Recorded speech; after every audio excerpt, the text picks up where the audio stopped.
하나님 감사합니다. 저희들을 구원해 주시고 주님의 몸된 교회 안에서 오늘까지 신앙생활할 수 있도록 은혜 위에 은혜로 인도해 주신 것 감사드립니다. 자녀를 주셨을 때 너무나 설레이고 기뻤으며 주님께 큰 기쁨과 감사의 기도를 드린 그 옛날을 기억합니다. 자녀를 기르고 양육하는 것이 점점 버거워지고 힘들어만 갑니다. 좋았을 때에도 잠깐이고 힘들고 버거울 때가 더 많은 건 정말 주님의 자녀로 잘 키우고 싶은 부담감과 눌림 때문인 줄 압니다.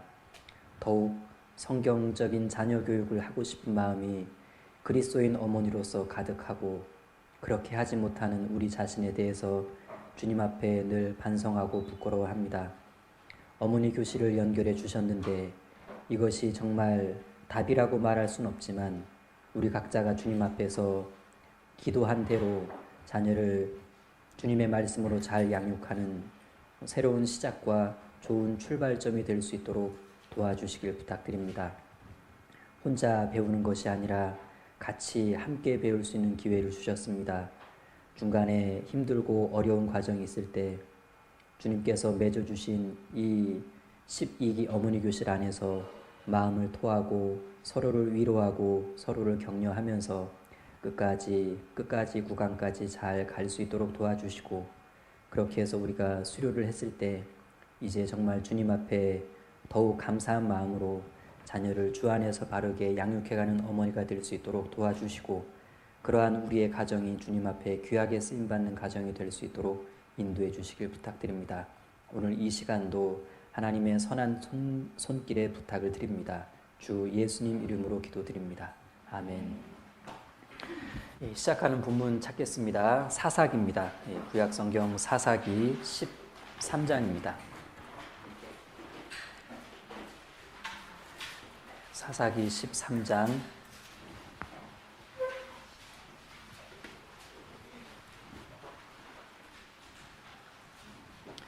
두 구절을 읽을 텐데요.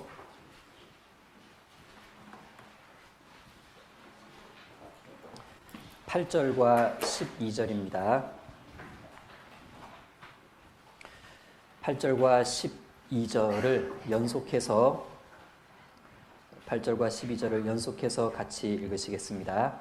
마노아가 여호와께 기도하여 가로되 주여 구하옵나니 주의 보내셨던 하나님의 사람을 우리에게 다시 임하게 하사 그로 우리가 그 낳을 아이에게 어떻게 행할 것을 우리에게 가르치게 하소서. 마노아가 가로되 당신의 말씀대로 되기를 원하나이다.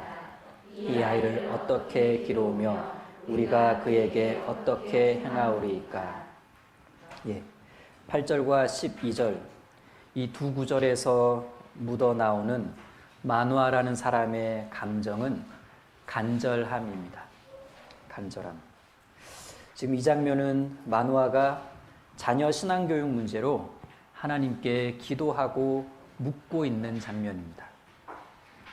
마노아의 이 기도와 질문은 시대와 세대를 뛰어넘어서 모든 자녀를 둔 부모에게 해당되는 질문과 기도일 겁니다. 현재 우리가 하고 있는 기도이기도 하고 이 시간에 주님께 물어보고 싶은 질문이기도 합니다.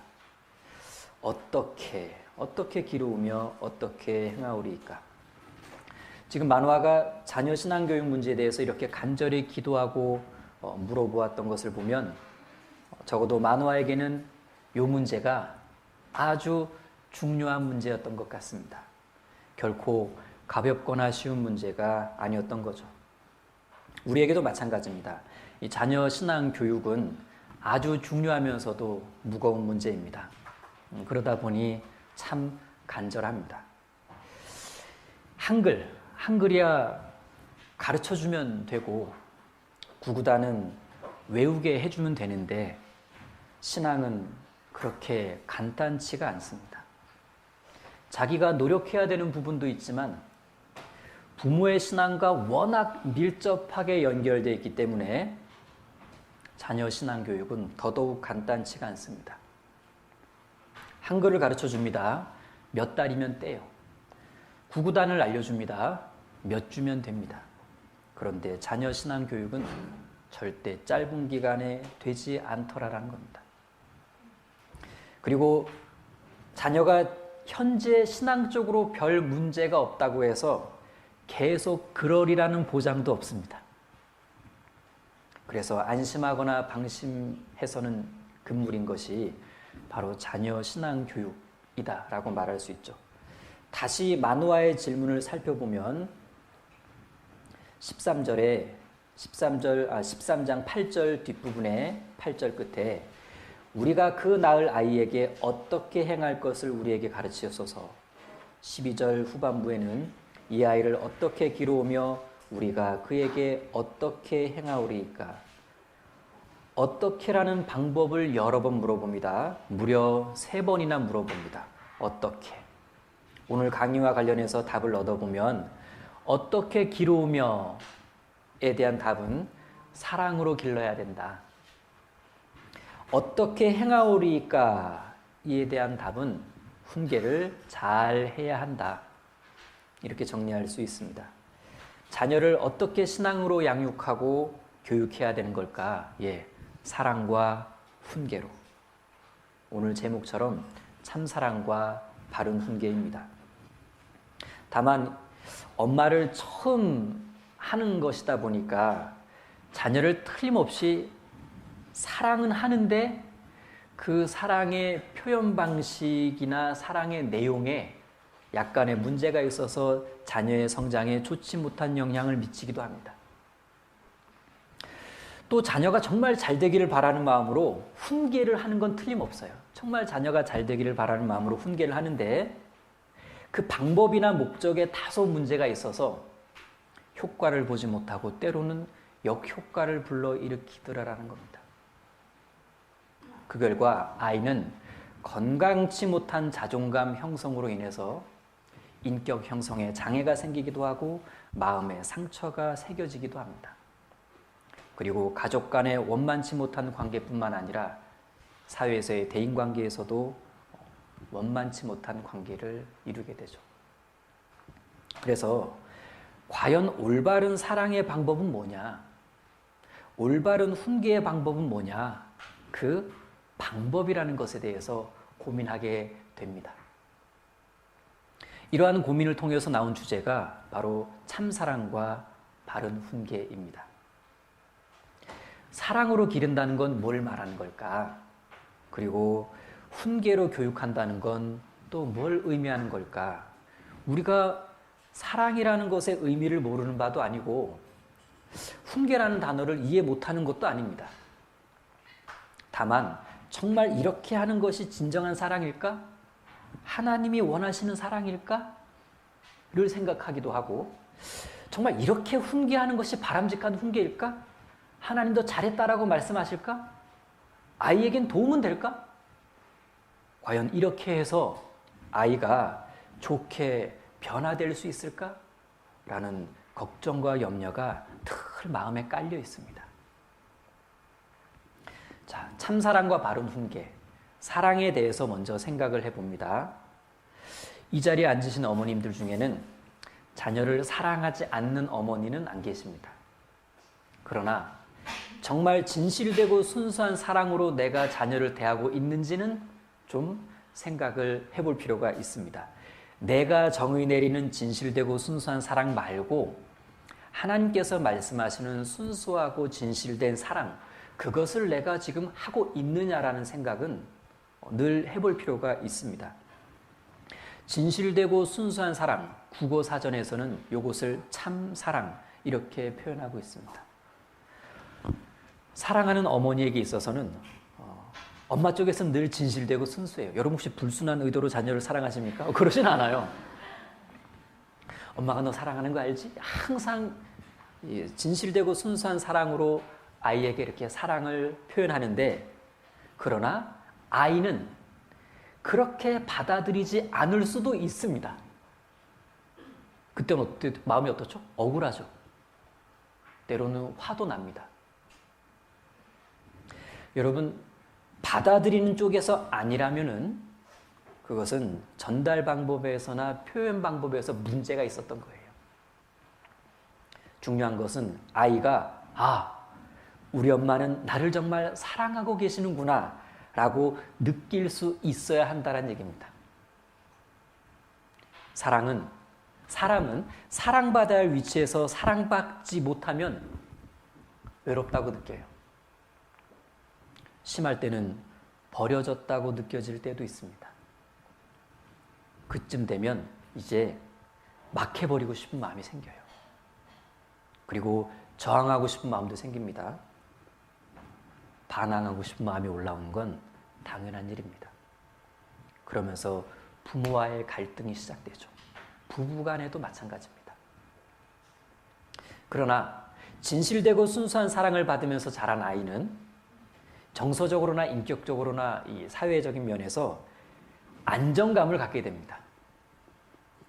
그 자신은 점점 사랑스러운 사람으로 성장해 가죠. 변화되어 갑니다.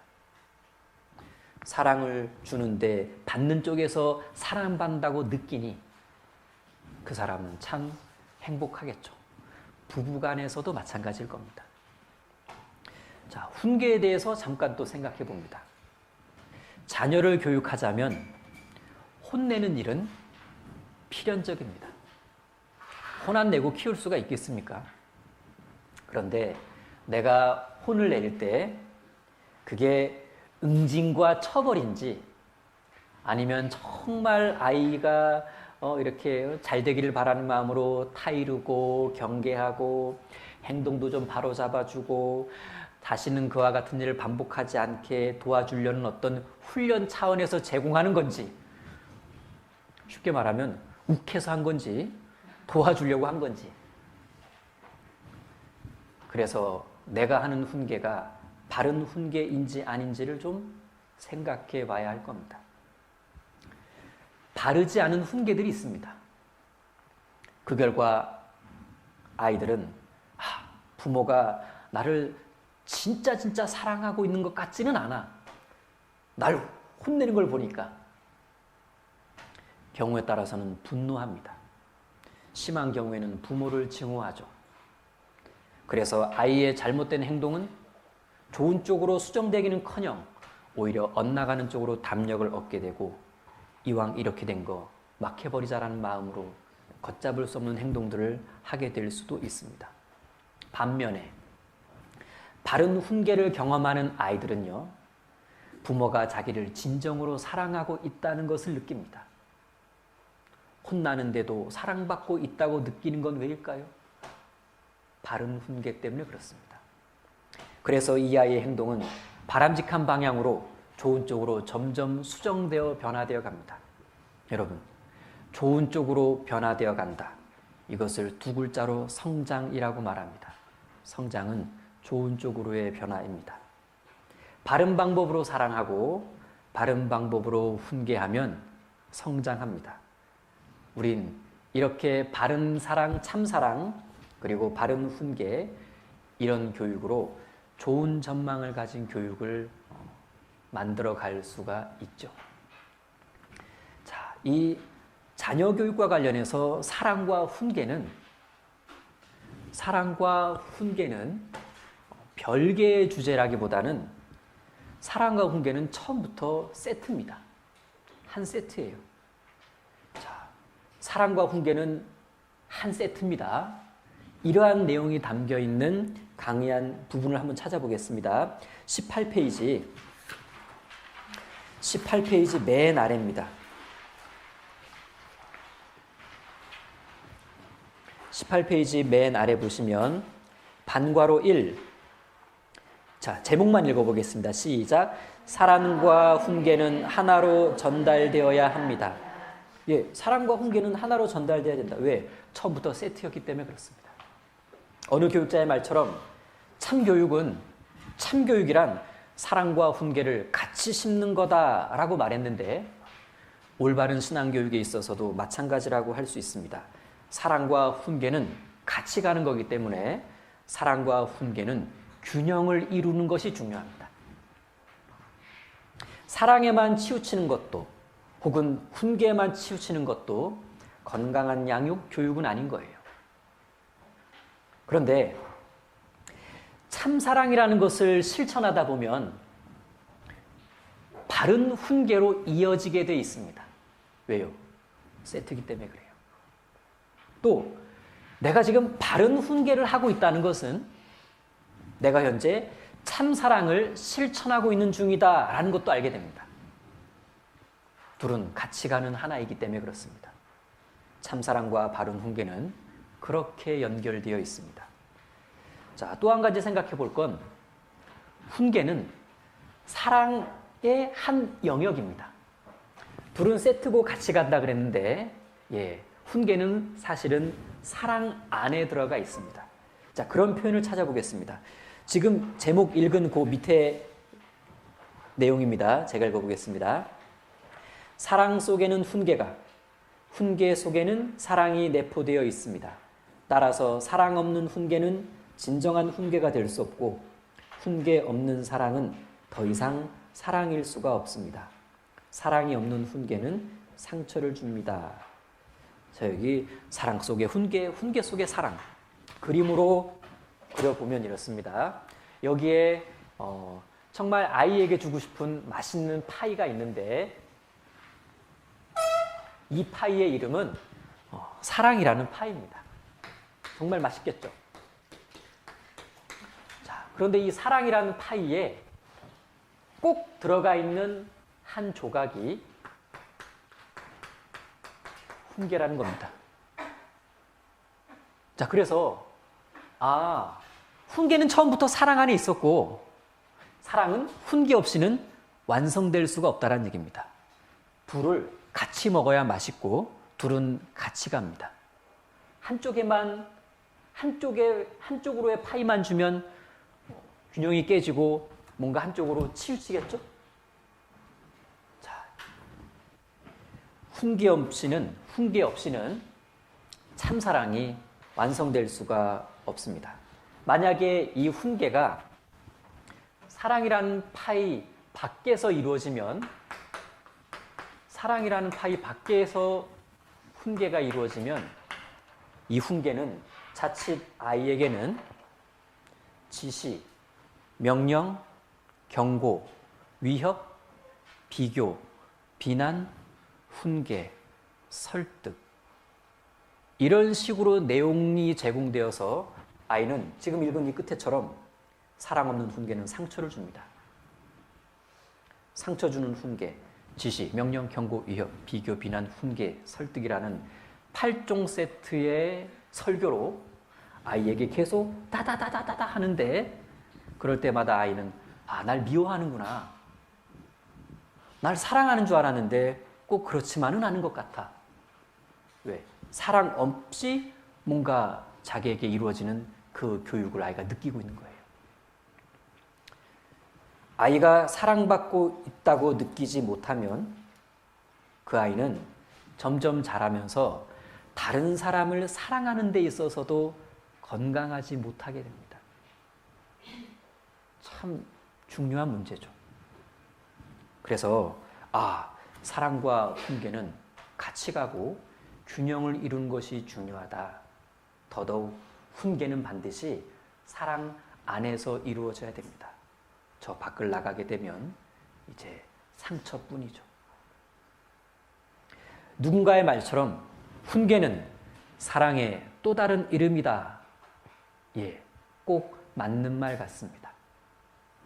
그렇게 해서 사랑과 훈계는 이제 같이 가기 때문에 어떤 공통점을 하나 가지게 됩니다.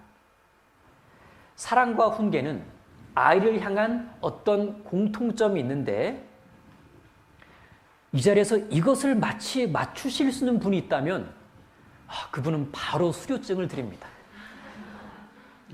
그만큼 중요한 문제인데 사랑과 훈계는 아이를 향한 쪽으로 어떤 공통점이 있냐? 사랑과 훈계는 도와주는 거다라는 공통점이 있습니다. 자, 한번 따라해 볼게요. 사랑과 훈계는 도와주는 것이다. 그러니까 전체적으로 사랑이 뭐냐라고 했을 때 사랑은 도와주는 겁니다. 그러다 보니 훈계를 할 때는 도와주려는 마음으로 하셔야 돼요. 정말 도와주려는 마음으로. 도와주려는 마음이 없이 내 감정 해소를 위해서 이 훈계를 하거나 아니면 이기적인 목적과 동기로 어떤 훈계를 한다면 이건 이 밖에 있는 훈계예요. 그건 아이를 도와주질 못합니다. 아이의 성장에 방해가 되겠죠. 사랑과 훈계가 정말 도와주는 것이 맞냐 찾아보겠습니다. 15페이지입니다. 15페이지 1. 참사랑의 의미가 나와 있죠? 거기에 두 번째 단락입니다. 참사랑의 의미의 두 번째 단락. 거기에 밑줄 그은 부분 있죠? 예, 제가 읽어보겠습니다. 사랑은 대상을 내 스타일로 만드는 것이 아니라, 거기에 다시 빨간 것을 밑줄 그으십시오. 상대방이 성장하고 발전하게 도와주는 것입니다.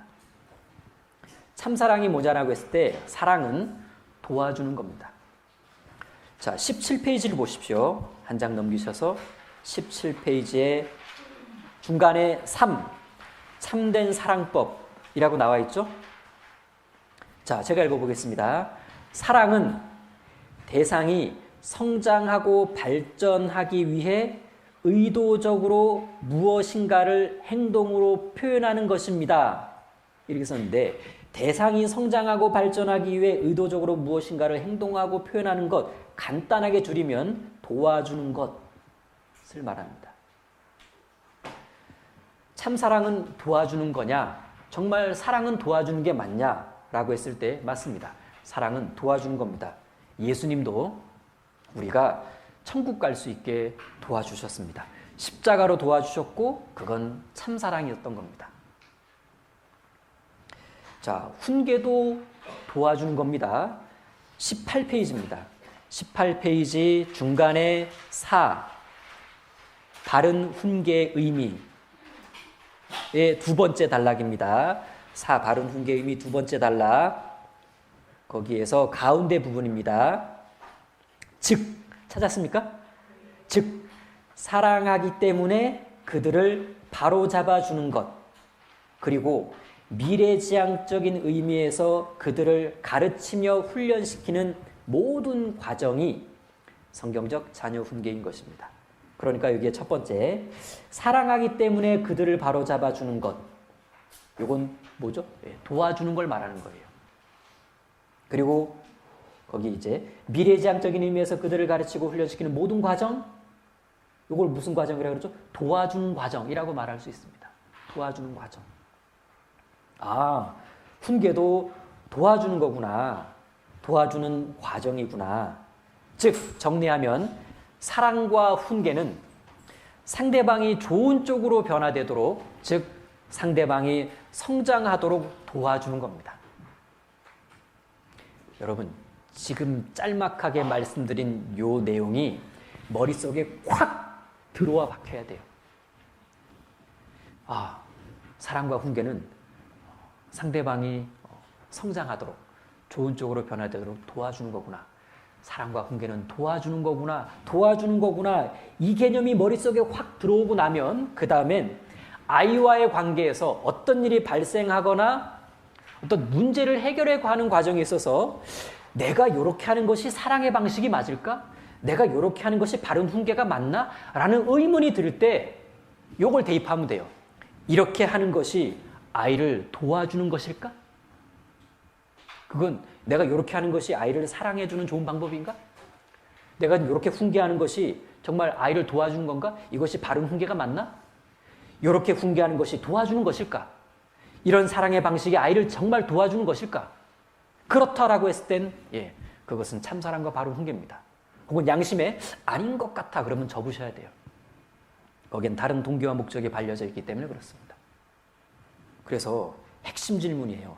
이렇게 하는 것이 아이를 도와주는 것일까? 자, 그 질문을 가지고 상황과 문제점과 일의 해결의 방법들에 대입해 보면 생각보다 쉽게 답을 얻을 수가 있습니다.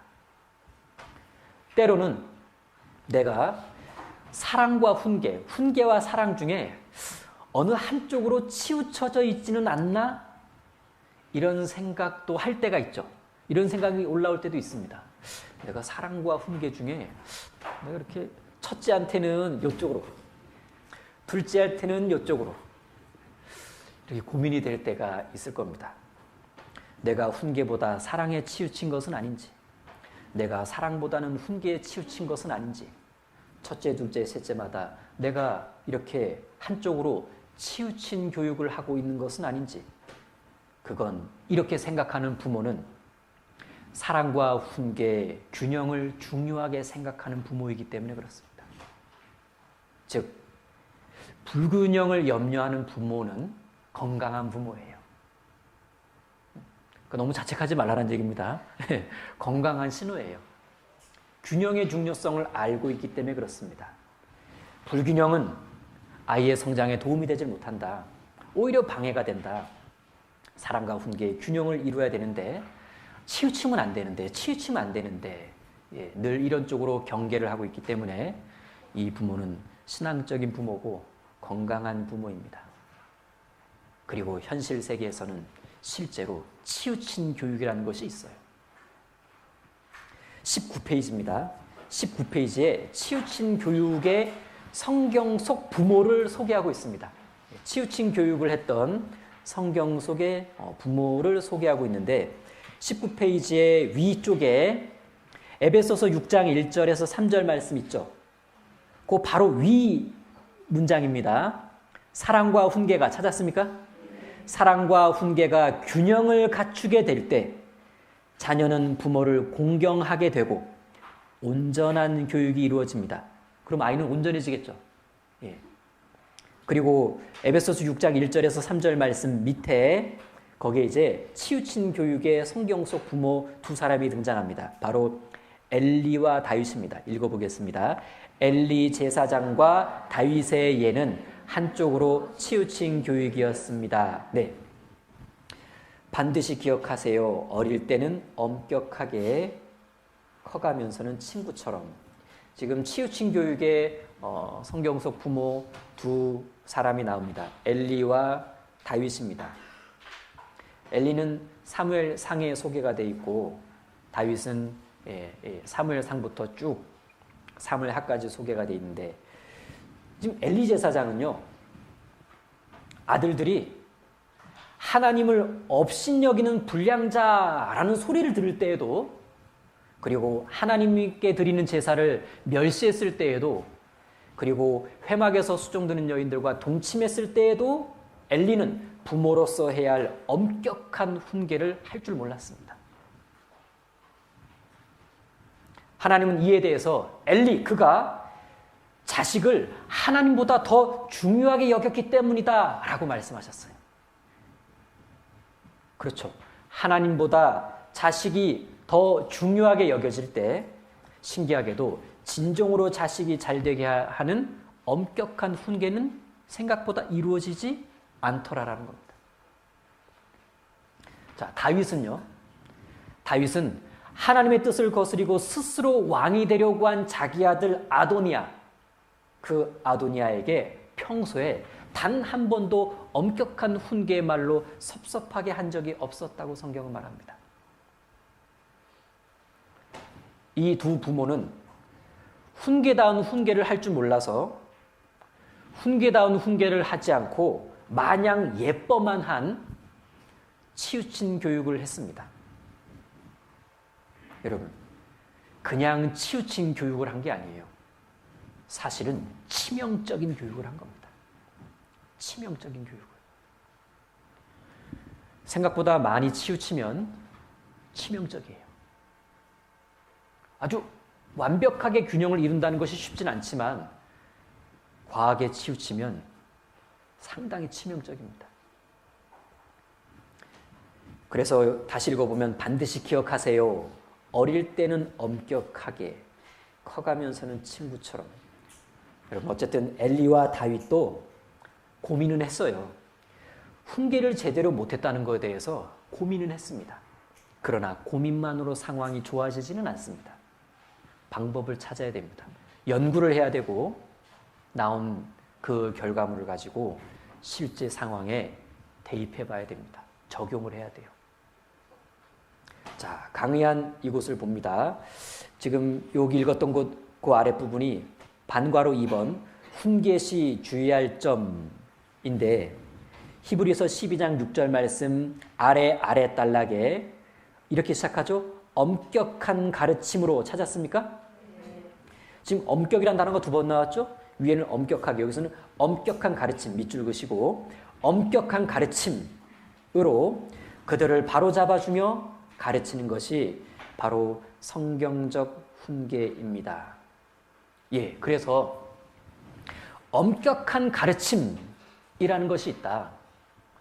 엄격한 가르침은 치우치지 않습니다. 그래서 엄격한 가르침은 실제 아이의 성장에 도움을 주죠. 엄격한 가르침은 아이 스스로가 자신의 잘못을 깨닫게 해줍니다. 놀랍게도. 아이는 자신의 잘못에 대해서 변명하지 않습니다. 왜요? 엄격한 가르침을 받았기 때문에 그렇죠. 그래서 진심으로 돌이키고 다짐하고 애씁니다. 동시에 이 아이는 자기가 부모로부터 정말 사랑받고 있다고 느낍니다. 지적하지 않고도 자신을 부끄럽게 만들었고 화내지 않고도 나를 굴복시켰으며 강압적이지 않고도 자신을 변화시키게 한 그 부모의 권위를 존경합니다. 그 부모는 지금 엄격한 가르침을 하고 있는 거예요. 이것이 성경적인 훈계입니다. 그와 반대의 경우가 되었을 때는 상처, 변명 혹은 충돌과 저항을 불러일으키죠. 그러한 반응을 불러일으키는 훈계는 결코 성경적인 훈계가 아닙니다. 성경적인 훈계는 엄격한 가르침을 말하고 있습니다. 자, 중요한 성경 구절 한 구절 찾겠습니다. 에베소서 6장 4절입니다. 자녀 신앙교육에 관한 결론적인 부분입니다. 가장 정확하게 소개된 부분인데 에베소서 6장 4절입니다. 에베소서 6장 4절 같이 읽으시겠습니다. 또 아비들아 너희 자녀를 노엽게 하지 말고 오직 주의 교양과 훈계로 양육하라. 이 구절 처음 보시는 분 없을 겁니다. 그런데 이제는 다시 보셔야 돼요. 정말 깊게 묵상하고 자녀 교육과 관련한 늘 붙들고 사셔야 되는 말씀일 거예요. 아비들아, 부모들아, 너희 자녀를 노엽게 하지 말고 오직 1. 주의 교양 2. 훈계로 양육해라. 자, 여러분, 자녀를 노엽게 하지 않는 훈계가 있어요. 자녀를 노엽게 하지 않는 훈계가 있습니다. 주님의 교양으로 하는 훈계가 있어요. 말씀으로 하는 엄격한 가르침이 요 주님의 교양으로 하는 훈계일 겁니다. 그리고 그 안에는 참된 사랑이 있죠. 주님의 교양으로 하는 훈계에 설마 사랑이 없겠습니까?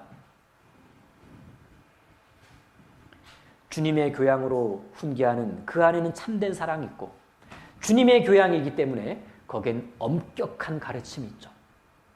그런데 이것이 가져다 준 것은 자녀를 노엽게 하지는 않는다는 얘기입니다. 그건 뭡니까? 자녀가 정확하게 받아들이고 그 훈계로 말미암아 좋은 반응을 보인다는 얘기예요. 스스로 돌이키려고 하고 마음에 이미 깔려있는 건 우리 부모님은 나를 정말 사랑하시는구나. 날 도와주려고 하고 계셔. 이걸 실제로 느낀다는 얘기입니다. 그런 훈계가 하나님이 바라시는 훈계고 그런 훈계만이 자녀의 신앙을 진정으로 성장시키는 쪽으로 도와줄 수가 있을 겁니다. 자, 혹이나 부모님의 회초리나 징계, 훈계나 체벌이 자녀로 하여금 노여움이나 분노를 불러일으켰다면 그건 틀림없이 주님의 교양과 훈계로 양육한 것은 아니기 때문일 겁니다.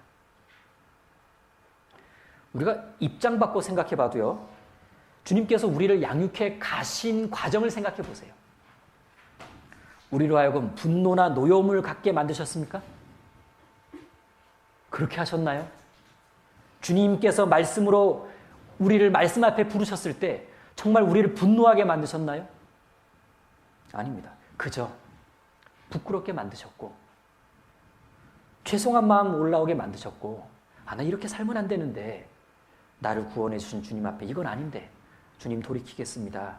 제가 바르게 살아가고 싶습니다. 도와주세요. 이런 마음 올라왔죠? 여기엔 분노가 없어요. 하나님 나를 정말 사랑하셔서 이렇게 하신 거구나. 이게 느껴지지. 그렇죠. 말씀으로 하는 훈계가 그렇다는 얘기입니다. 그래서 어머니 교실에 가장 많은 비중을 차지하고 있는 자녀에게 말씀을 심자, 이 세 개의 강의의 한 부분은 성경으로 책망하기라는 주제를 크게 다루고 있어요. 자, 그런 부분도 참고를 하셔야 됩니다. 자, 그러면 이런 사랑과 훈계를 여기까지를 정리해 보면 자녀를 도와주는 쪽이 아닌 사랑 방법이라는 게 있어요. 그리고 자녀를 도와주지 않는 훈계 방법이라는 게 있습니다. 이것이 잘못된 사랑 방법이고 잘못된 훈계 방법인데, 강의 안에서는 그런 부분들을 많이 소개해 드리고 있습니다. 왜? 우리의 현실이기 때문에 그렇죠. 자, 그럼 잘못된 사랑 방법이 있고 잘못된 훈계 방법이 있다면 그 반대가 결국은 참사랑과 바른 훈계입니다. 그럼 아주 중요한 질문이 있습니다. 잘못된 사랑의 방법으로 자녀를 대하게 되면 어떤 문제가 생길까요? 잘못된 사랑의 방법으로 자녀를 대하게 되면 무슨 문제가 생길까? 틀림없이 잘못된 훈계를 합니다. 왜요? 사랑과 훈계는 연결되어 있기 때문에 그렇습니다. 그래서 사랑과 훈계 이 주제를 분리한다는 것 자체가 어리석은 거예요. 그럼 지금부터 어딘가 잘못된 사랑 방법에 대해서 한번 생각해보고 우리가 일반적으로 범할 수 있는 잘못된 사랑 방식에 대해서 좀 살펴볼 건데, 그런 걸 쭉 살펴보면서 나도 이런 부분들이 없지 않아 있지는 않나, 내가 안 사랑하고 있다가 아니라 그 표현 방법에 약간의 문제가 있구나 좀 라는 정도로 좀 생각하시지, 난 역시 나쁜 엄마야, 난 역시 못된 엄마야, 막 이렇게 너무 자학하시면 안 돼요. 예. 근데 이제 뭐 이럴 수도 있고, 우리 모두가 안고 있는 약간의 그런 부족한 부분들을 소개하는 거니까 너무 이렇게 스스로를 과하게 책망하지 않으셨으면 좋겠습니다. 자, 15페이지입니다. 15페이지 2, 잘못된 사랑법 나와 있죠. 거기에 첫 번째가 방과로 1번이 과잉보호, 그리고 절제 없는 사랑 이렇게 돼 있고, 맨 아래 보면 2, 권위 없는 사랑 있죠? 한 장 넘기시면요. 방과로 3, 자녀 중심 사랑이 있고, 방과로 4, 완벽주의적인 사랑이, 그다음에 17페이지에는 조건부 사랑, 이렇게 5가지가 나옵니다. 자, 그럼 일단은 제가 불러드리는 것을 좀 쓰십시오. 다시 15페이지에 과잉보호 부분을 보십시오. 과잉보호, 거기 절제 없는 사랑이라고 써놨죠. 제가 제 수준을 고려해서 쉬운 말로 다시 바꿔드릴게요. 제 수준을 고려해서 불러드린 겁니다. 절제 없는 사랑 옆에다가 이렇게 쓰시면 돼요. 쩔쩔맴. 쩔쩔맴.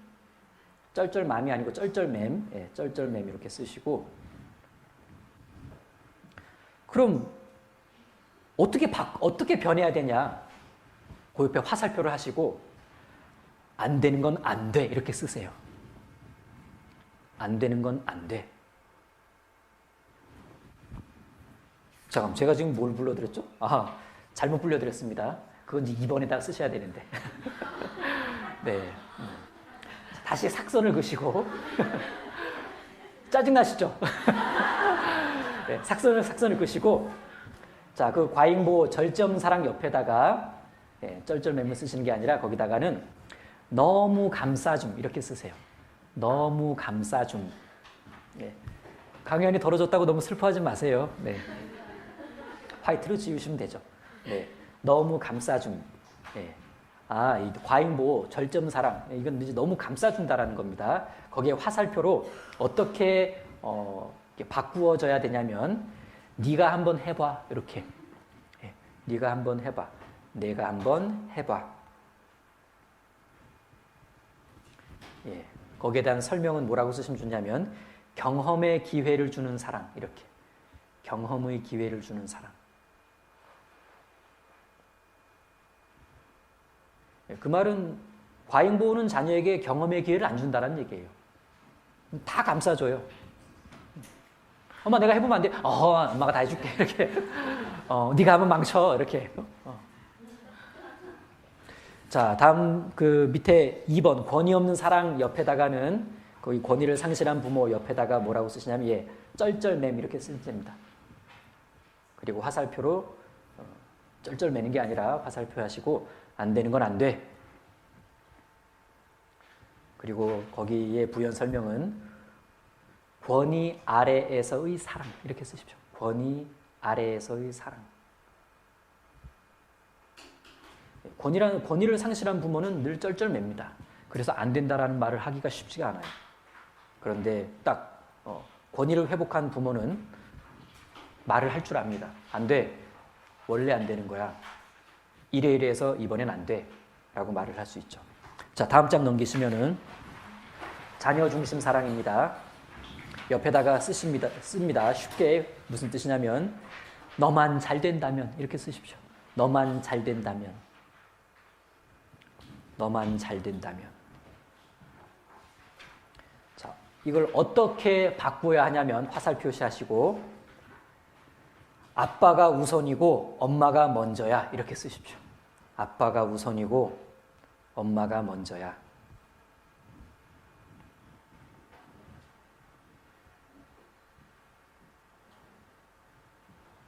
여기에 대한 설명은 제목이 자녀 중심 사랑이니까 여기에 대한 설명은 부부 중심 사랑 이렇게 쓰시면 됩니다. 부부 중심 사랑.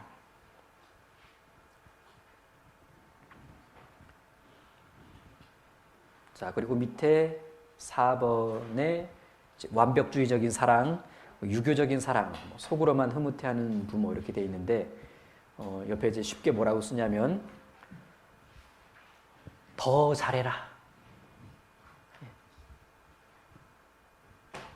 또 콤마하고 좀 더 잘해라.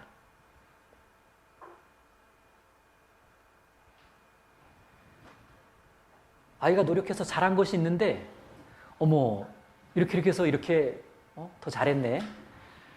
그쪽에 대한 칭찬이나 격려는커녕 거기에 대한 아무 말 없이 좀 더 잘해. 좀 더 해봐. 이렇게 하는 부모가 있다는 얘기입니다. 아이를 안 사랑하는 건 아닌데 표현이 꼭 그래요. 더 잘해, 더 잘할 수 있지? 이렇게. 자, 그럼 더 잘해라, 좀 더. 요거를 이제 어떻게 바꿔야 되냐면 화살 표시하시고 잘했어. 그리고 아이가 실수했을 때는 괜찮아. 잘했어. 괜찮아. 이렇게 쓰시고 부연 설명으로는 인정해주는 사랑. 인정해주는 사랑.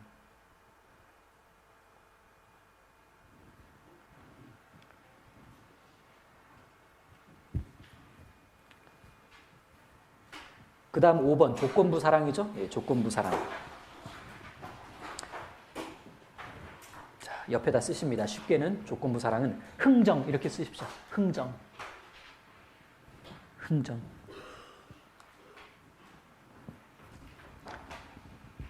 어느 날 아이가 자꾸 나랑 거래하는 것 같아요. 너 왜 지금 이게 무슨 짓이야?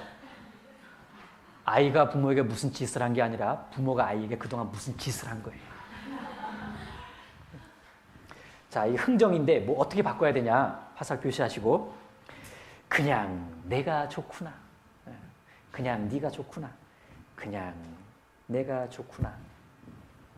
부연 설명은 그냥 주는 사랑. 그냥 주는 사랑.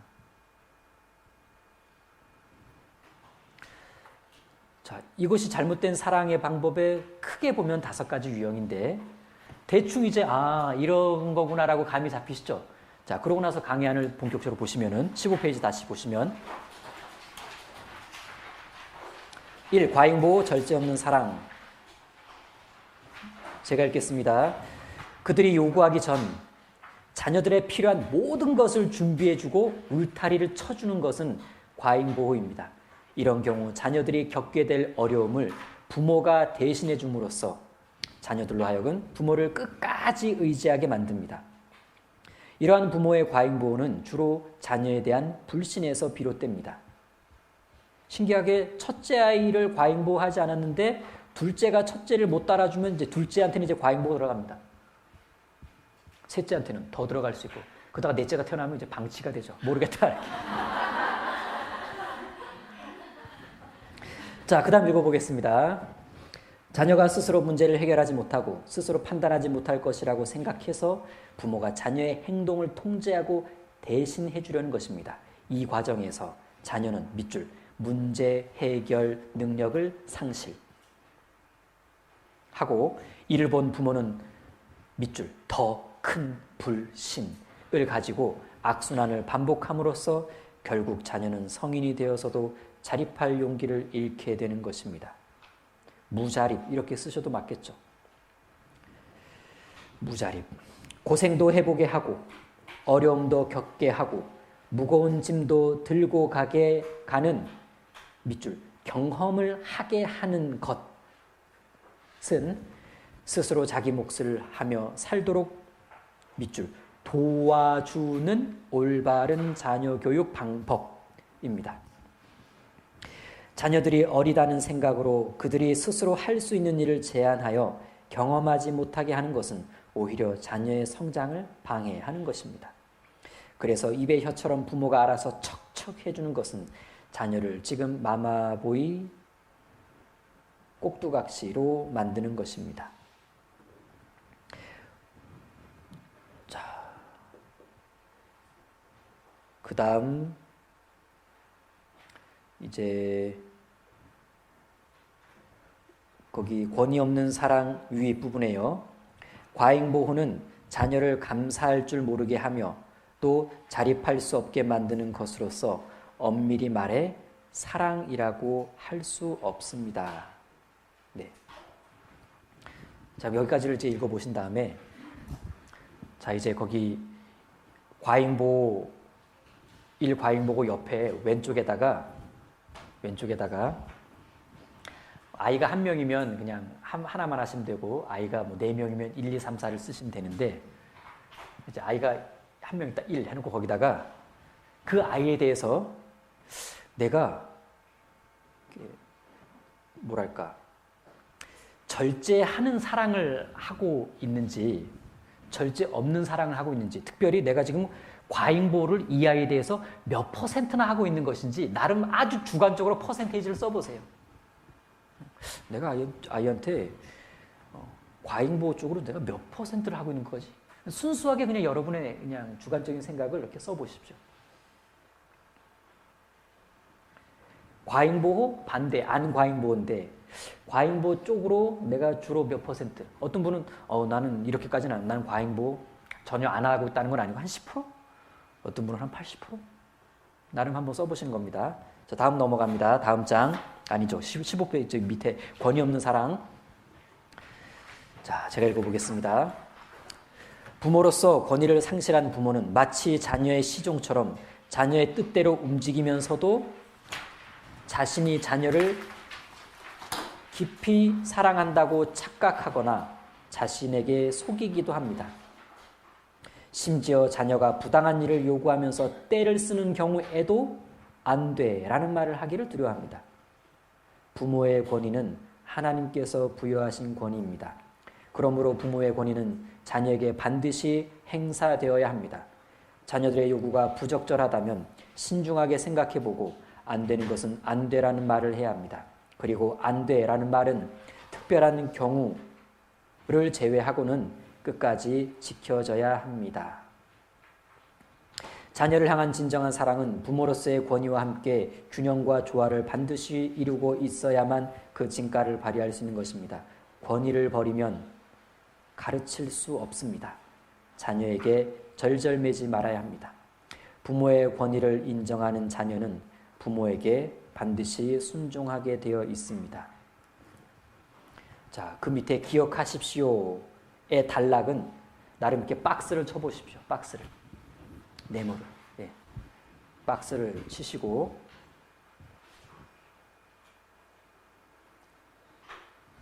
자, 왼쪽 여백에다가 이 박스에 대해 뭐라고 말풍선을 넣으시냐면 이렇게 쓰시면 됩니다.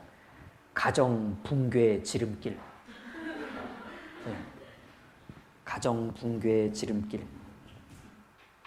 자, 이렇게 말풍선 달고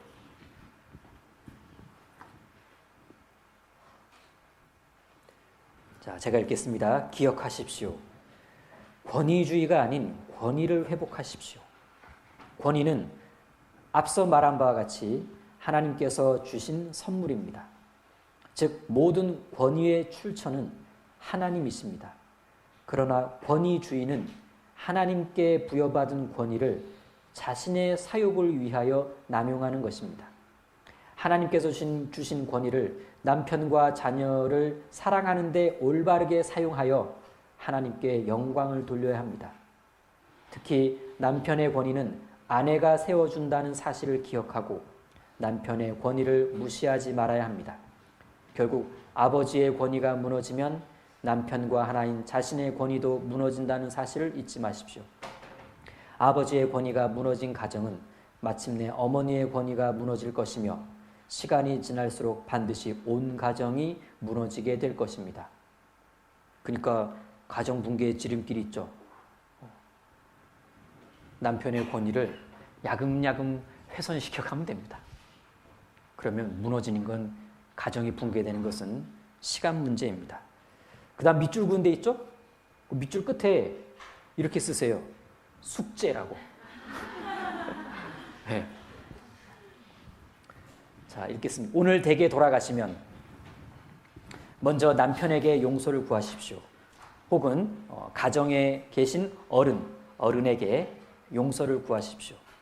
남편이 형제이든 형제가 아니든 이 원리는 동일합니다. 자, 부부의 권위는 서로가 세워줍니다. 그리고 가정 안에서의 어른들의 권위는 어른들 서로가 세워주는 거예요. 그래서 자녀 신앙교육과 관련해서 어머니 교실에 왔는데 이쯤에서 탁 부딪히는 문제는 내가 남편에게 뭔가 용서를 구해야 된다는 거예요. 아니, 자녀에게 말씀을 가르치는 거하고 내가 남편에게 용서 구하는 거하고 뭐가 관계가 있냐? 권위 때문에 그렇습니다. 권위는 말로 표현할 수 있는 게 아니에요. 아이가 느껴요. 아버지의 권위? 어머니의 권위? 그런 부모님이 전하시는 하나님의 말씀 어떨 것 같아요? 그런 부모님이 전하시는 하나님의 말씀 권위가 더 높아. 그래서 어려서부터 가정의 권위가 세워져 있는 가정 안에서 말씀을 어려서부터 배워온 자녀는 절대 무슨 일이 있어도 하나님의 말씀 멸시 못해요. 두려워가지고. 거의 불가능합니다. 그러니까요.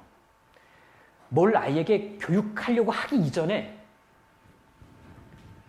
부부의 가정의 질서를 하나님 앞에 딱 세워야 됩니다. 질서의 하나님은 그것부터를 원하실 겁니다. 그 속에서 아이에게 심어줄 것을 심어줄 수가 있는 겁니다. 그러니까 이 과제가 그냥 이렇게 지나쳐지는 분은요, 반드시 후회해요. 자, 44분의 과제를 딱 봤습니다. 이 과제에 대한 인증샷을. 그런데 제대로 하신 분이 있고 이런 의도가 아닌 그냥 과제를 위한 인증샷만 찍는 분도 계셔요. 저야 뭐 알 게 뭡니까? 모르잖아요. 그런데 본인은 알아요. 뭔가 이제 단추가 잘못 껴지기 시작했다는 거. 뒤로 가면서 이제 골치가 아파져요. 왜? 이 짐이 산더미처럼 늘어나는데 여기부터 안 풀리니까 이게 안 나가는 거예요. 여러분, 이 과제 못하는 게 고집입니다. 이 과제에 대해서 내가 남편의 권위를 무너뜨린 적이 있다는 거 인정 못하는 것 자체가 그게 선하지가 않아요. 그래서 여러분, 아버지 교실할 때는 반대 과제를 내요. 아내에게 용서를 구하라고. 왜? 부부의 권위는 서로가 세워주는 거니까.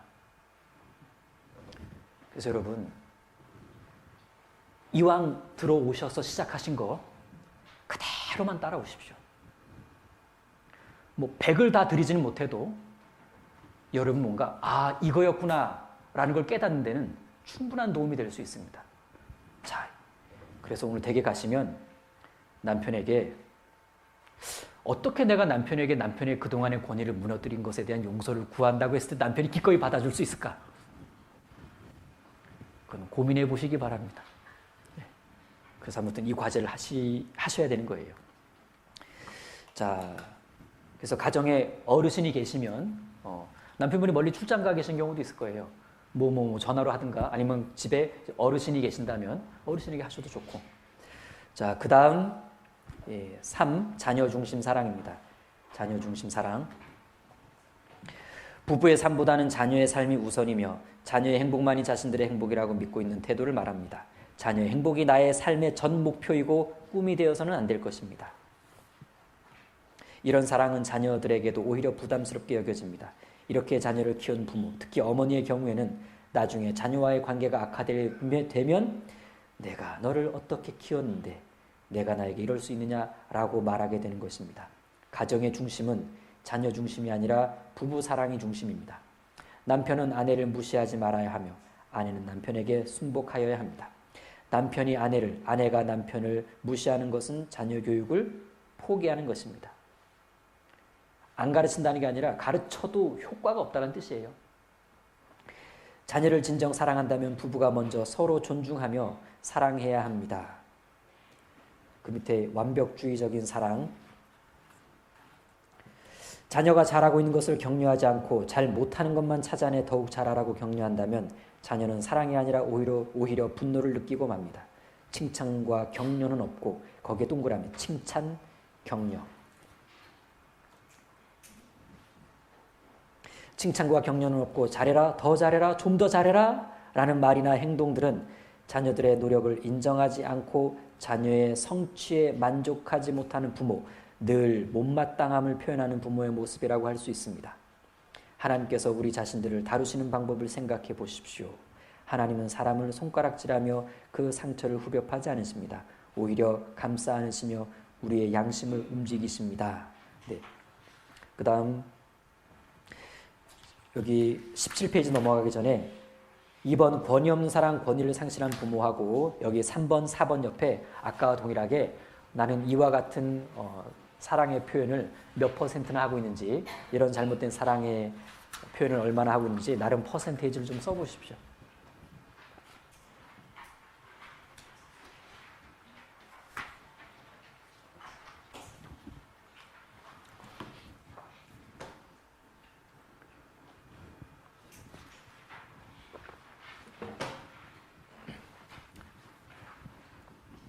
막 계산기로 계산할 필요 없으세요. 그냥 이렇게 딱 떠오르는 숫자 쓰시면 돼요. 예.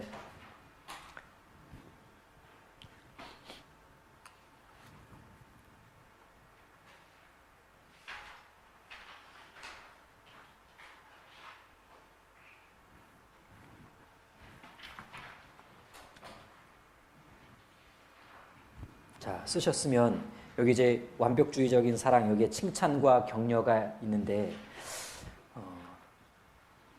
칭찬 잘 하시죠? 예, 격려도 이렇게 잘 하실 겁니다.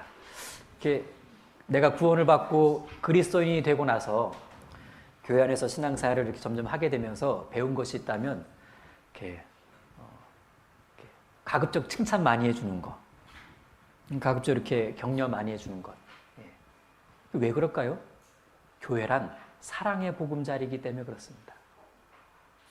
그러다 보니까 그 사랑의 보금자리다 보니까 이렇게 사랑의 표현 방법인 칭찬, 격려가 이렇게 자연스럽게 이루어지는데 이상하게 집에만 가면 다시 원상복귀가 돼가지고 너 그러면서 이렇게 여러분 칭찬 중요합니다. 격려 아주 중요한데 그런데 나는 칭찬합니다. 남편에게도 칭찬하고 자녀에게도 칭찬합니다.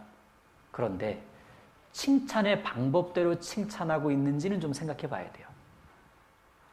내가 칭찬의 방법대로 하고 있는 것인가? 그리고 칭찬의 방법대로 하고 있기는 한데 너무 칭찬을 남발하는 거예요. 좀 과한 거죠.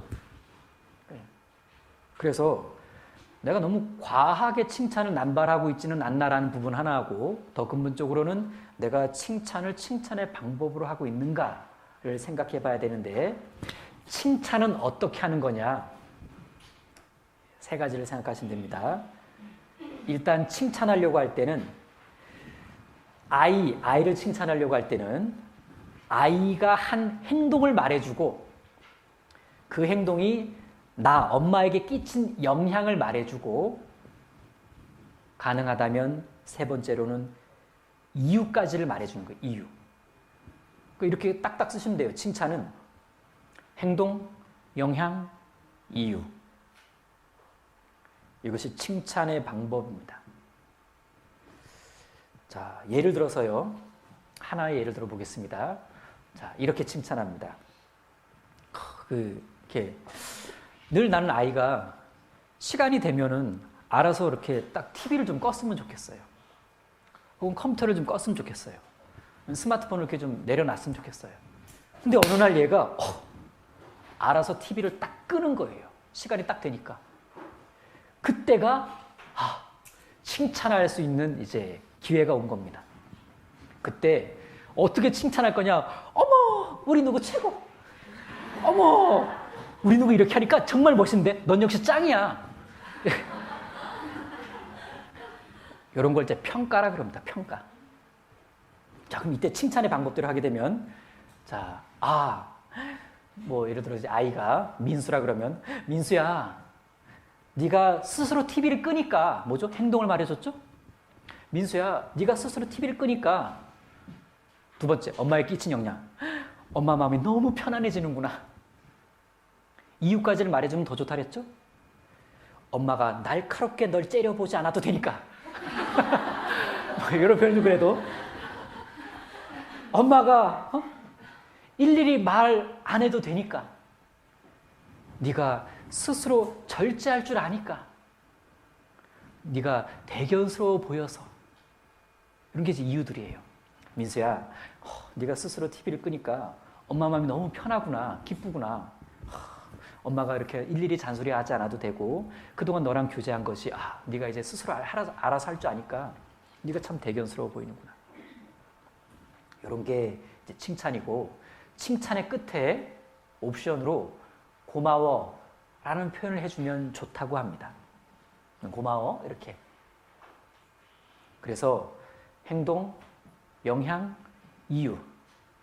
이따가 두 번째 시간에 실습할 거예요. 만들어 볼 겁니다. 자, 이런 방식으로 하지 않으면, 이런 칭찬의 방식으로 하지 않으면 우린 대부분 평가를 하게 된다는 겁니다. 평가. 아이고 예뻐라, 누구누구 최고, 이렇게 하니까 정말 멋진데 넌 역시 짱이야. 그럼 그런 행동을 안 하고 있을 땐 넌 예쁜 게 아니라 미쁘나? 넌 최고가 아니고 최하구나? 넌 멋있는 게 아니라 하나도 안 멋지구나? 넌 짱이 아니라 꽝이구나. 이런 뜻이잖아요. 네. 자, 그래서 내가 지금 칭찬을 할 거냐, 평가를 할 거냐, 여러분. 칭찬의 방법대로 한다고 해서 평가를 하지 말자라는 게 아니에요. 평가할 때가 있어요. 평가가 필요할 때가 있습니다. 평가할 때는 평가를 하시고 칭찬하고 싶을 때는 칭찬을 하시라는 얘기예요. 뭔 말인지 이해되시죠? 예. 그래서 이렇게 막 연습할 때, 자, 평가해보세요. 그 다음 칭찬해보세요. 칭찬해보세요. 평가해보세요. 하면 이제 막 하다가 막 이렇게 이제. 예. 예. 좀 연습을 좀 많이 해보셔야 될 겁니다. 예. 신기하게 평가를 받을 때의 느낌과 칭찬을 받을 때의 느낌은 참 다릅니다. 예.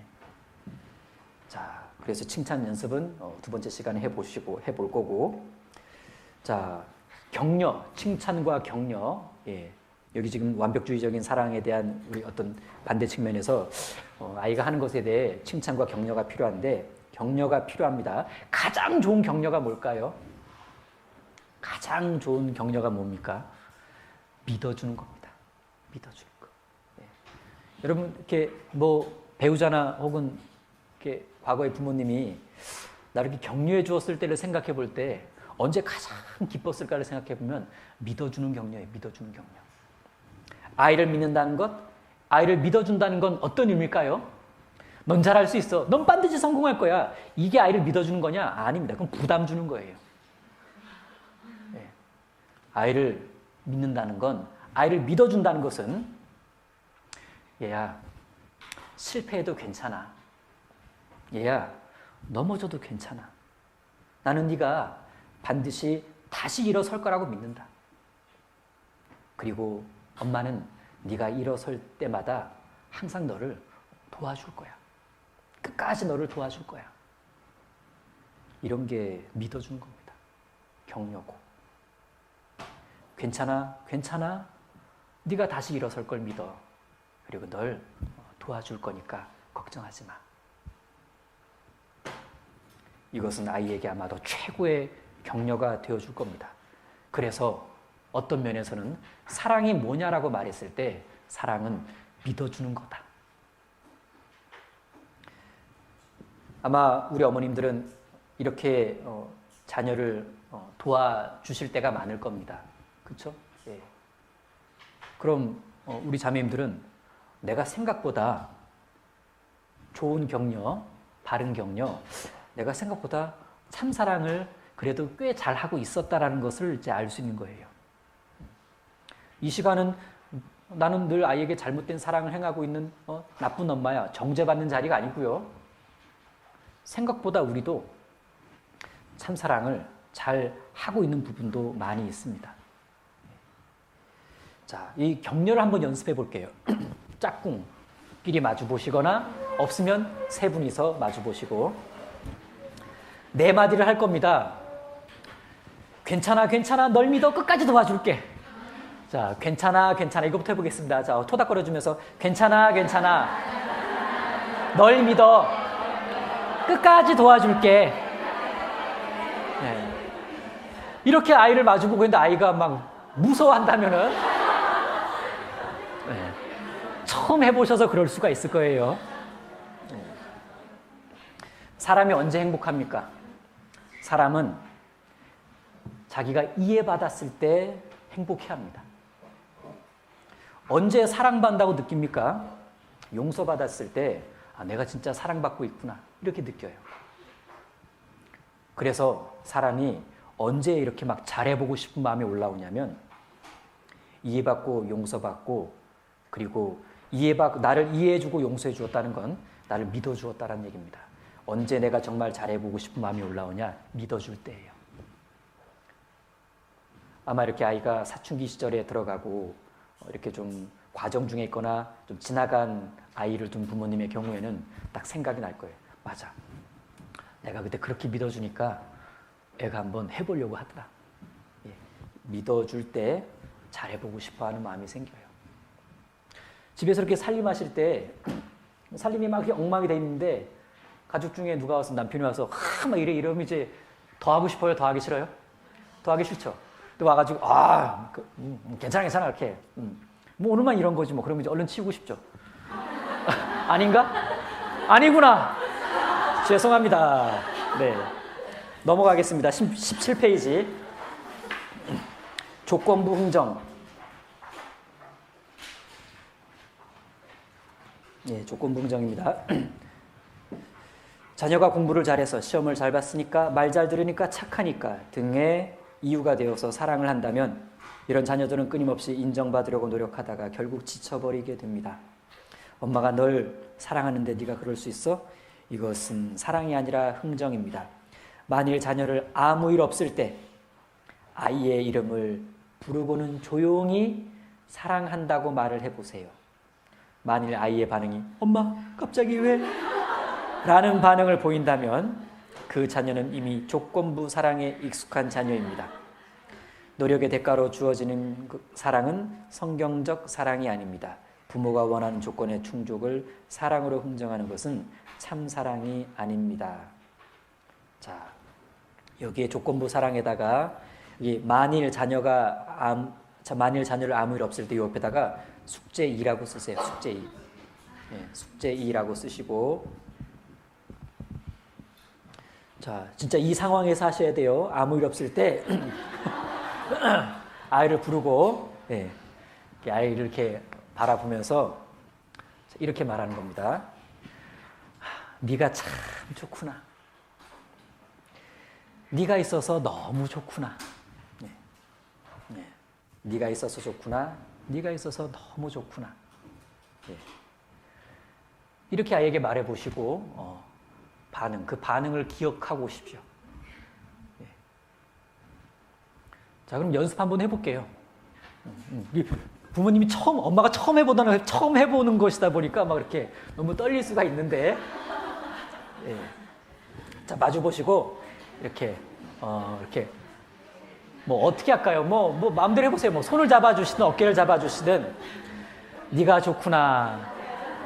네가 있어서 참 좋구나.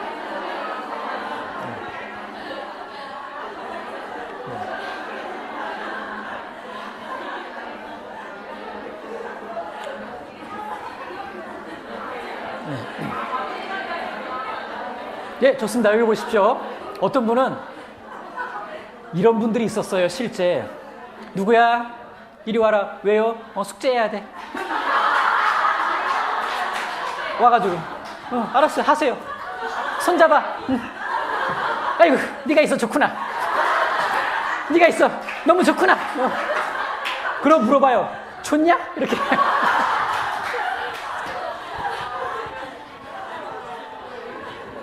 아이고. 네. 아이가 많이 컸을 수 있습니다. 뭐 20살을 훌쩍 넘었을 수도 있고, 이렇게 많이 이렇게 했을 수도 있는데, 괜찮아요. 그렇게 다 큰 아이한테도 한번 해보세요. 어쩌면 그때 그동안 하고 싶었던 이야기를 펑펑 쏟아낼 수도 있습니다. 네. 그리고 네가 좋구나, 참 좋구나, 이런 그 아이에게 할 수 있는 이런 사랑의 표현은 여러분이 살아있는 한 할 수 있는 일입니다. 예. 그리고 이제 점심시간에, 점심이 다 돼가네. 점심시간 과제가 있습니다. 예. 아유, 밥 먹는 시간도 조금 주고 웬 과제, 이렇게. 카톡으로 남편이나 다 큰 자녀, 예? 스마트폰을 가지고 있는 남편이나 다 큰 자녀에게, 남편이면 이렇게 보시는 겁니다. 좀 표현은 다듬으셔도 돼요. 당신이라는 사람이 있어서 참 좋아요. 네? 왜 당황하세요? 제가 더 당황스럽네. 안 해보셨나? 네. 남편에게 카톡으로 당신이라는 사람이 있어서 참 좋아요. 만약에 답장이 뭐가 또 필요한데 이렇게 나오면은 아이고야 이거고, 네? 큰 자녀에게도 한번 해보셔요. 네가 있어서 참 좋구나. 오늘 새삼 이것이 이렇게 생각나네. 그럼 이제 뭐 이런저런 뭐 답장이 이제 오지 않겠습니까? 네, 그것을 이렇게 한번 주거니 받거니 하셔도 좋습니다. 네, 이건 오늘 점심 때 그냥 해보시라는 과제입니다. 자, 그리고 넘어가면은 참된 사랑법, 그 다음 밑에 참된 사랑법, 거기 반괄호 1번에 존재 자체를 사랑하는 것입니다. 이래 있죠? 예, 존재 자체를 사랑하는 것입니다. 예. 그 참된 사랑법을 제가 읽어보면, 사랑은 대상이 성장하고 발전하기 위해 의도적으로 무엇인가를 행동으로 표현하는 것입니다. 성경의 지식을 따라 부모가 자녀들에게 필요한 것을 적절하게 공급하는 것이 부모의 사랑입니다. 예, 이런 참된 사랑법의 가장 기초 단계는 이 반가로 1번처럼 존재 자체를 사랑하는 겁니다. 존재 자체를. 자녀들의 있는 모습 그대로를 받아들이고 사랑하는 것입니다. 이게 좀 전에 우리가 표현했던 네가 있어 좋구나, 네가 있어 참 좋구나, 예, 이런 부분들입니다. 그리고 거기 반가로 1번에 이제 2번 반가로 2번에 실수를 인정해 주는 것입니다. 그 위에 화제가 나와 있네요. 오늘 댁에 가시면 자녀를 보고 이렇게 말씀하시고 웃어보세요. 내가 좋구나, 내가 있어 참 좋구나. 그리고 제발 오늘 하루만이라도 자녀를 존재 자체로 사랑해 보세요. 오늘 꼭 한번 표현해 보세요. 그리고 반가로 2번이 실수를 인정해 주는 건데 이렇게 한번 여기 써져 있을까요? 뒤에 써져 있네요. 18페이지에 가면 따라 읽어봅니다. 괜찮아. 안 다쳤어? 사람은 누구나 실수하는 거야. 예, 읽겠습니다. 아이는 아이일 뿐 어른이 아닙니다. 우리의 자녀들은 오늘도 우리처럼 배우는 중입니다. 멀리 보고 기다려 주어야 합니다. 그리고 3, 사랑을 표현해 보세요. 사랑은 반드시 표현되고 전달되어야 합니다. 예, 서두에 말씀드린 것처럼 사랑은 표현하는 쪽에서 중요한 것이 아니라 받는 쪽에서 받고 있다고 느끼는 것이 중요합니다. 내가 아무리 100을 가지고 있어도 상대방이 10조차 느끼지 못한다면 사랑 못 받고 있다고 느끼니 그런 부분을 말씀드리는 겁니다. 그리고 이 사랑을 반드시 표현하는 부분에 있어서 우리 나름의 사랑의 표현 방법들이 있잖아요. 나름의 사랑의 표현 방법들이 있는데 나는 엄마예요. 그리고 여자잖아요. 그리고 살아온 환경과 배경이 있어요. 나도 누군가로부터 사랑을 받고 살아온 사람이고 누군가 나로부터 이런 종류의 사랑을 사랑이라고 나에게 표현하면서 내가 자라왔기 때문에 내가 생각하는 사랑의 방법이라는 게 있습니다. 그리고 나도 모르게 습관적으로 아이에게 이것이 사랑이야, 사랑하니까 이렇게 하는 거야 라고 하는데 아이는 아직 백지라서 나름의 형성되어 가고 있는 인격이라는 것이 있기 때문에 엄마가 해주는 사랑의 방식을 딱 아이가 보고서는 날 별로 안 사랑하네 라고 느낄 수도 있다는 얘기입니다. 그래서 내가 생각하는 사랑의 표현 방법 말고 아이가 사랑받고 있다고 느끼는 사랑의 표현 방법을 해줘야 되는데 그러려면 다양한 사랑의 방법들을 표현해 봐야 됩니다. 그래서 우리의 사랑의 표현 방법을 5가지로 소개하는 그 책이 있잖아요. 사랑의 5가지 언어라는 그 책, 게리 체프만이 쓴 책인데 거기에 사랑의 5가지 언어를 이렇게 얘기합니다. 인정, 접촉, 선물, 함께, 도움. 정리해 보니까 사랑의 표현 방법, 사랑의 5가지 언어는 크게 사랑의 언어는 이렇게 5가지가 있는 것 같다. 첫 번째는 인정해 주는 말. 내가 인정해 주는 말을 했을 때 이 아이가 유독 정말 나를 사랑하시네 라고 느끼더라라는 거예요. 인정해 주는 말을 했을 때 내가 별 반응이 없는데 스킨십을 해주니까 얘가 날 너무 사랑해 주는구나 라고 느끼더라라는 얘기예요. 접촉하면 아유 고마워요 라고 말하는 아이가 선물 하나 갖다 주면 정말 나를 사랑하시는 거죠? 라고 느끼더라라는 거예요. 선물에 시큰둥한 아이가 그냥 어느 날 엄마랑 같이 산책할까? 날 너무 사랑하시는군요 라고 느끼더라라는 겁니다. 그리고 아이가 도움을 필요로 하는 것에 실제 도와주니까 내가 이렇게 어려워하는 걸 도와주니까 정말 나를 사랑하시는군요 라고 느끼더라라는 겁니다. 이 중에 제1의 사랑의 언어라는 것이 있다. 제1의 사랑의 언어를 찾아내려면 그 아이에게 5가지를 골고루 다 해봤을 때 반응을 봐야 돼요. 첫째 아이가 인정, 여기에 제1 언어가 됐습니다. 그렇다고 둘째도 여기냐? 안 그래요. 둘째는 여기일 수도 있고 여기일 수도 있고, 자, 첫째는 여기고 둘째는 여기예요. 근데 2, 3년이 지났어요. 그럼 언어가 바뀌어요. 남자와 여자가 다르며 성장해 가면서 바뀝니다. 그건 그걸 뭘 얘기하냐? 이 5가지, 뭐 추가를 더 하셔도 되겠습니다만 5가지를 평소에 늘 적절하게 이렇게 쭉 하셔야 돼요. 그래야 어디로 변했는지를 딱 알 수가 있습니다. 남편에게도 동일합니다. 우리 남편의 사랑의 언어가 뭘까? 남편도 아내에게 이렇게 반대의 측면이 있겠죠? 그래서 여기 이제 사랑을 이제 반드시 표현하고 전달해야 된다고 하는데 구체적인 방법을 좀 도움을 받아보자면 저런 것이 있다라는 거죠. 자, 그리고 여기 이제 훈계로 넘어갑니다. 바른 훈계. 바른 훈계.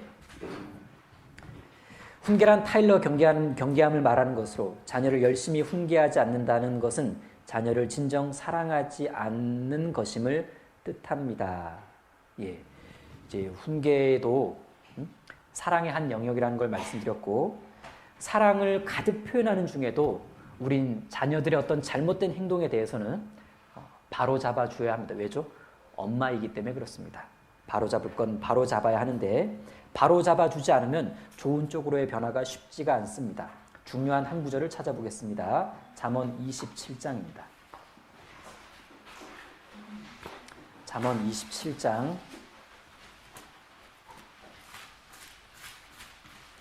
27장 5절입니다.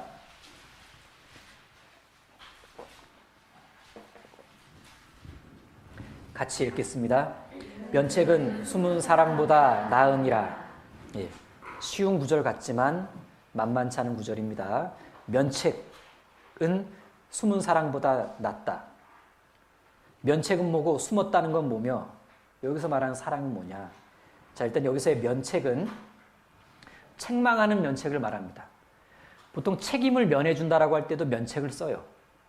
근데 여기서는 책임을 면해주는 면책을 말하는 게 아니라 얼굴 앞에 대고 꾸짖는 책망을 말합니다.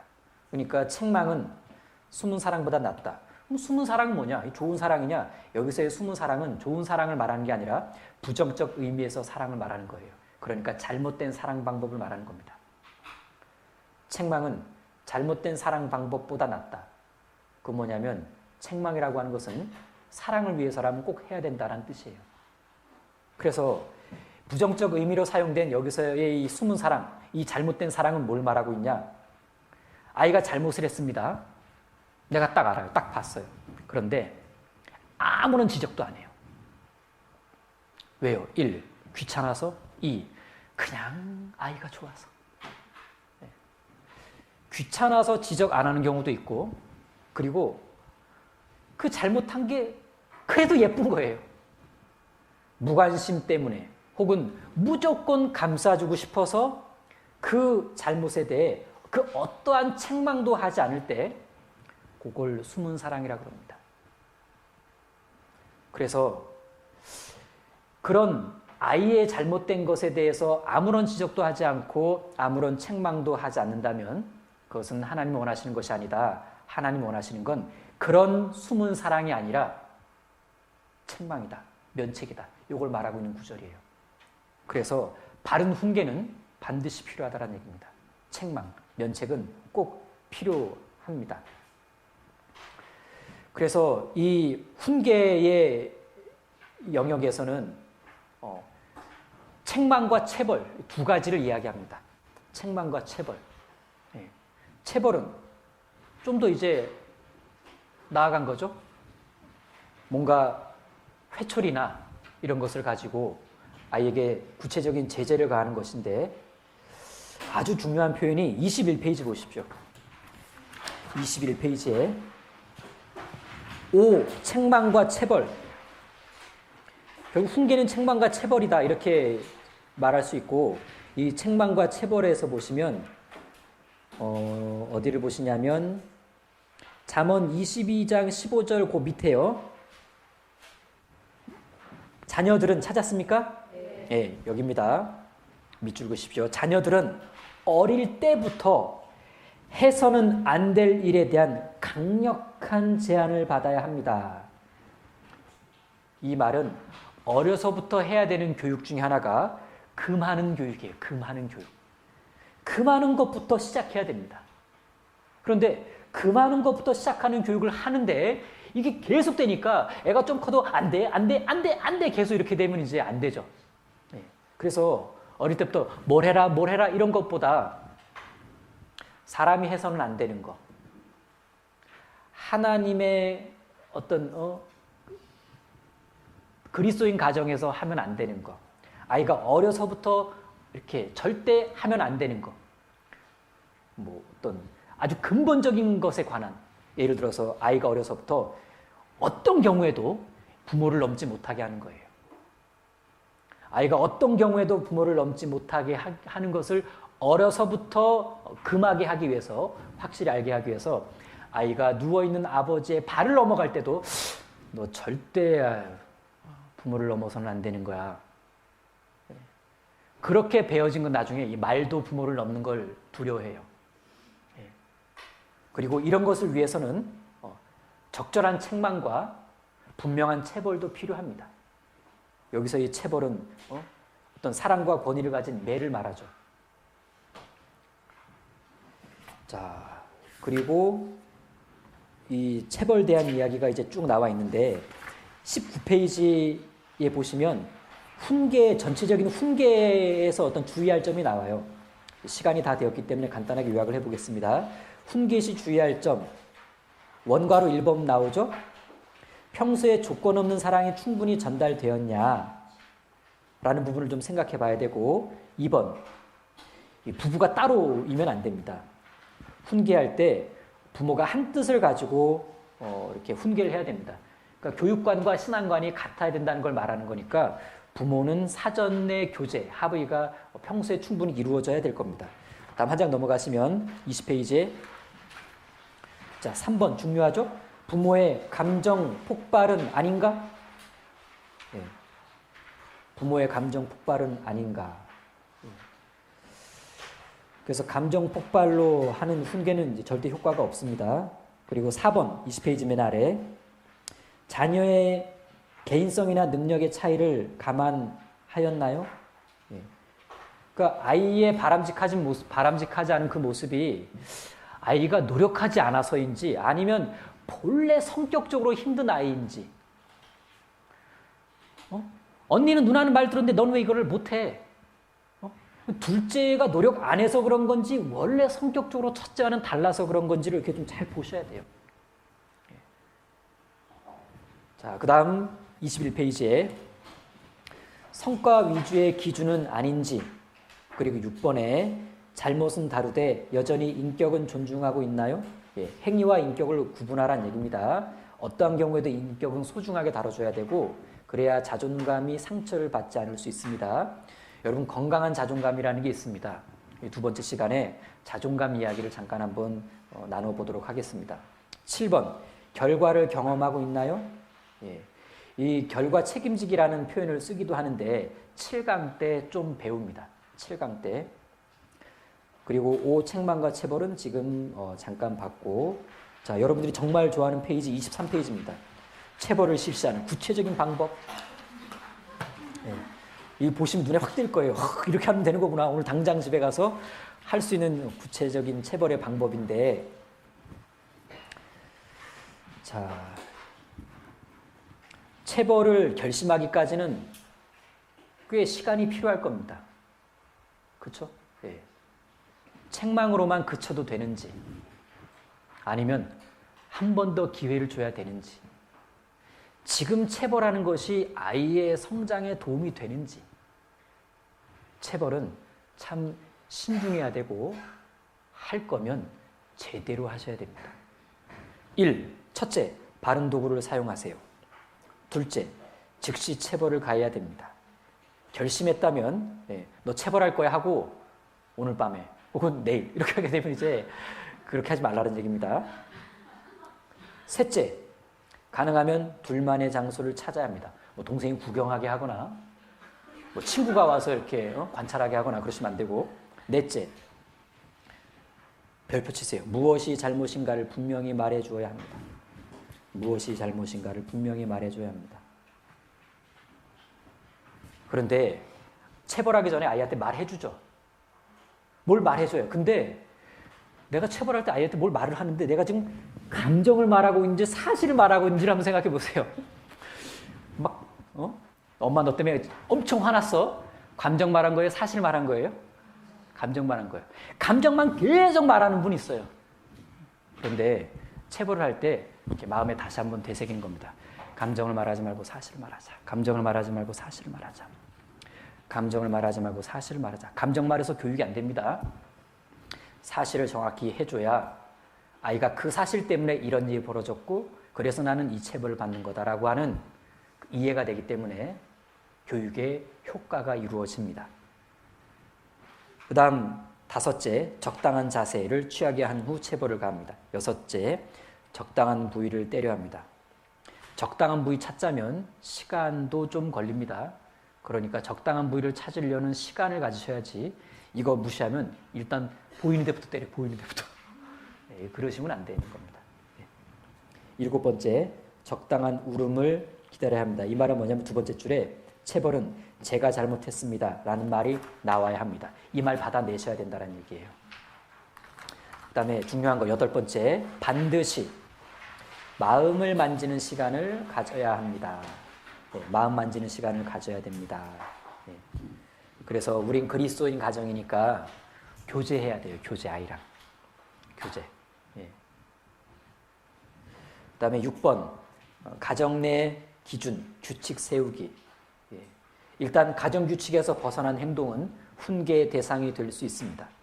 가정규칙이 왜 필요하냐면 목적이 뭐냐면 부모가 자녀들에게 기대하는 것이 무엇인지를 자녀로 하여금 알려주기 위해서 그래요. 그렇다고 가정규칙이 너무 많으면 이제 피곤합니다. 잘 안 보이고. 그래서 이렇게 좀 시간이 지나면서 가정규칙의 내용은 변할 수 있을 텐데 가정규칙의 내용을 변경시킬 때는 가족 당사자들 간의 교제, 합의가 필요합니다. 그래서 일방적인 가정규칙 세우기는 바람직하지 않다라는 거고 가정규칙 항목이 혹 10이다. 그 10 중에 셋은 자녀와의 교제 없이 부모의 권위로 일방적으로 재량껏 세울 수 있는 부분도 있다는 걸 알려주셔야 돼요. 자, 그래서 가정규칙 세우기라는 것으로 이렇게 쭉 마무리를 합니다. 정리를 해보겠습니다. 사랑받고 싶어하고 따뜻한 위로를 받고 싶어하는 건 사람들의 본성입니다. 그래서 가능하다면 시간 날 때마다 자녀를 이렇게 많이 안아주셨으면 좋겠어요. 포옹은 상당히 단순한 방법이지만 그 포옹을 받는 상대방은 참 이렇게 따뜻한 마음을 이렇게 느낍니다. 그리고 이렇게 따뜻한 포옹을 받을 때 느끼는 건 내가 혼자가 아니구나. 내가 누군가의 따뜻한 품 안에 있구나. 예, 포옹은 상당히 사랑에 좋은 표현 방법 중에 하나입니다. 그리고 이 2번째 시간에 같이 다뤄볼 내용인데 사랑과 훈계, 참사랑과 바른 훈계를 아이가 어느 시기를 넘어가기 전에 잘 해주어야만 아이에게 바른 자존감이 형성이 돼요. 여러분, 세상에서 말하는 자존감과 성경에서 말하는 자존감은 비슷한 것 같지만 본질적으로 좀 다릅니다. 그래서 세상 자존감 교육대로 이런저런 자존감 책 읽어서 아이에게 자존감 심어주고 막 하다 보면 이상하게 내가 성경과는 상관없이 흐른다는 걸 느껴요. 그래서 성경적인 자존감은 뭐냐? 그래야 그에 맞는 이 성경적인 사랑과 훈계도 잘 연결이 될 수가 있습니다. 그 부분을 2번째 시간에 같이 나눠보도록 하겠습니다. 기도하고 마치겠습니다. 주님 감사합니다. 오늘 2번째 시간 참사랑과 바른 훈계라는 주제로 같이 고민하고 교제할 수 있는 시간 주신 것 감사드립니다. 우리 자녀들을 사랑합니다. 그래서 훈계도 합니다. 혹이나 우리의 잘못된 방법과 방식으로 하나님의 뜻에 합하지 않는 사랑과 훈계가 이루어지고 있지는 않은지 늘 우리 자신을 점검할 수 있도록 도와주시고 우리 아이들을 잘 도와주어서 훗날 주님을 기쁘시게 해드리며 주님과 교회를 영광스럽게 하는 그리스도인으로 성장할 수 있기를 간절히 바랍니다. 두 번째 시간도 저희들에게 지혜를 주시고 함께 해주시길 부탁드립니다. 우리를 사랑하시는 예수님 이름으로 기도드립니다. 아멘. 네.